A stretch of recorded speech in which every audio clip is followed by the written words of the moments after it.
The Bible Story, Part 1, Story 8. God Makes Men. Have you ever planned a wonderful surprise for Mother?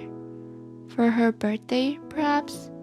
I am sure you have. You may have brought something for her from a store or made it all by yourself. A cake, maybe, or some candy. A painting or a piece of needlework. Whatever it was. I know you could hardly wait for the day to come when you could give it to her. What excitement you felt as the moment drew near. Something like this thrill must have been in the heart of God on the sixth day of creation week. For that day was going to be a birthday too, and he knew it. All that week he had been getting the present ready, such a present, a whole world, a beautiful, beautiful world, a world full of treasures, gold, silver, and precious stones, a world full of foods, nuts and fruits and greens and pure sparkling water, a world full of loveliness, trees and ferns and flowers, a world full of marvelous living creatures, birds, fish, and animals of every kind and color, creatures to study, to play with, to laugh at. What a wonderful present for somebody. Yes, and all the time God was preparing this present, he was thinking of this somebody and saying to himself, I hope he will enjoy it. I hope it will make him happy. I hope he will notice all the things I have done to please him and that he will love me in return. At last, when everything was ready and God had done everything he could think of to make the world a paradise, he said,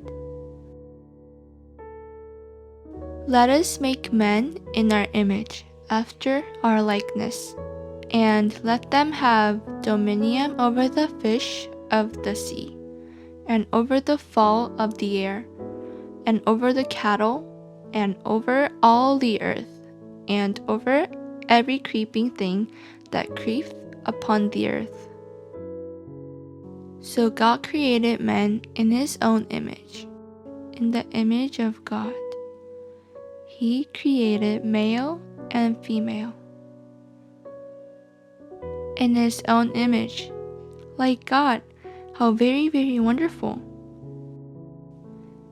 God might have said, Let us make man like a monkey. But he did not.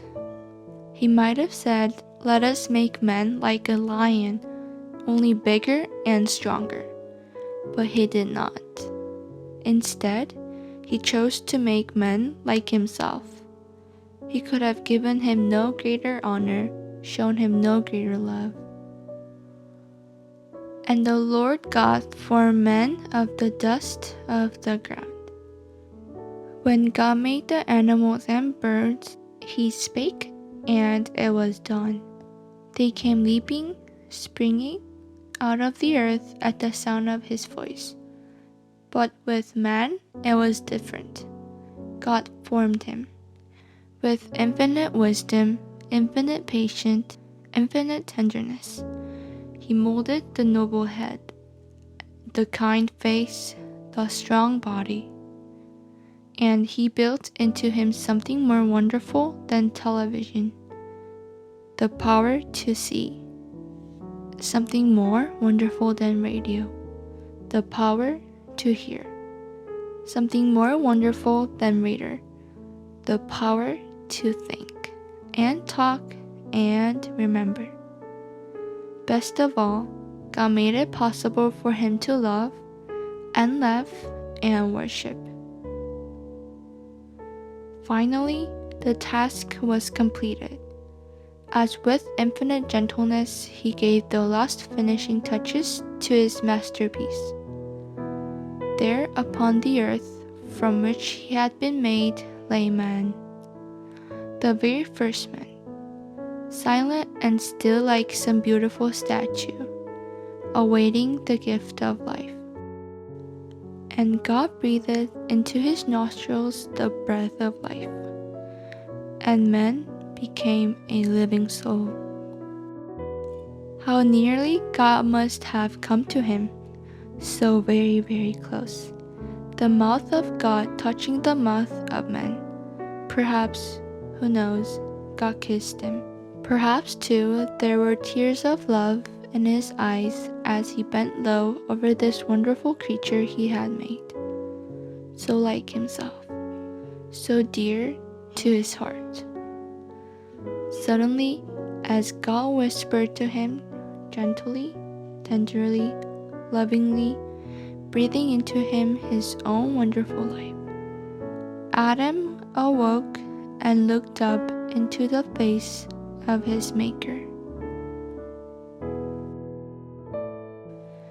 I hope you guys enjoyed this story, and good night, everyone.